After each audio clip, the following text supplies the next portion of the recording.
Assalamualaikum warahmatullahi wabarakatuh. Saya akan membuat video tutorial untuk memenuhi tugas akhir mata kuliah Statistik Pendidikan Dasar S2 Universitas Askia tahun akademik 2025.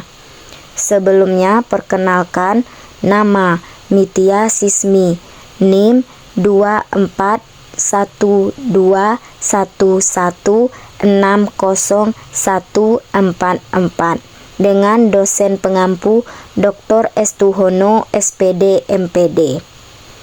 Pada kesempatan ini, saya akan mempresentasikan tugas ujian akhir semester dengan judul Pengaruh Kepercayaan Diri dan Dukungan Teman Terhadap Prestasi Akademik Siswa, dengan fokus analisis pada 3 uji utama, yaitu yang pertama uji normalitas dan homogenitas, 2 uji T independen sampel T, 3 uji ANOPA. Pada pengujiannya, saya akan menggunakan aplikasi SPSS.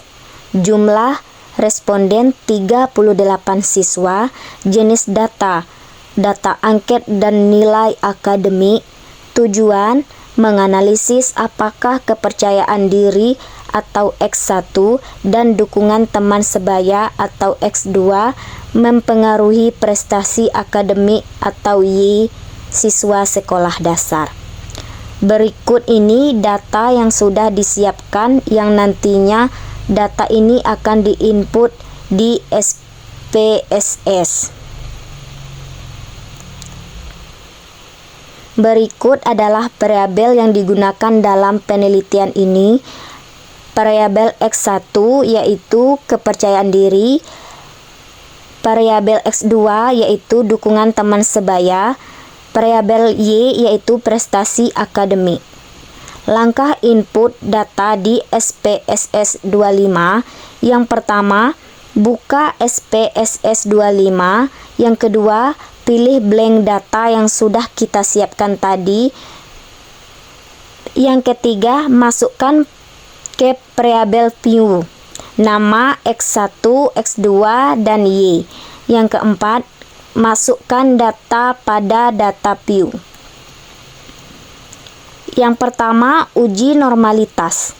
Tujuannya mengetahui apakah distribusi data X1, X2, dan Y menyerupai distribusi normal. Ini penting karena analisis parametrik seperti uji T dan ANOPA mensyaratkan normalitas. Berikut langkah yang dilakukan untuk menguji normalitas data dengan SPSS. Yang pertama, pilih analis.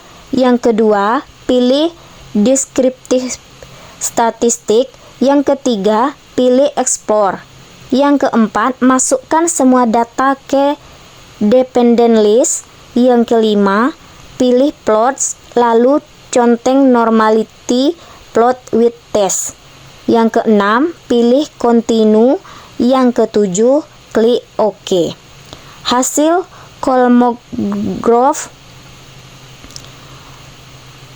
interpretasi karena semua nilai sig lebih besar dari 0,05 untuk semua variabel, maka tidak terdapat perbedaan signifikan dengan distribusi normal. Maka syarat uji parametrik terpenuhi sepenuhnya. Kemudian yang kedua, uji homogenitas.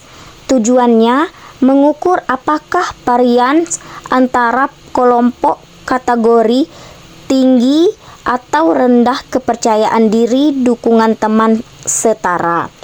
Berikut langkah-langkah yang dilakukan untuk homogenitas data. Yang pertama, pilih analis. Yang kedua, pilih non-parametric test. Yang ketiga, pilih Legage dialog. Yang keempat, pilih 1 sampel KS.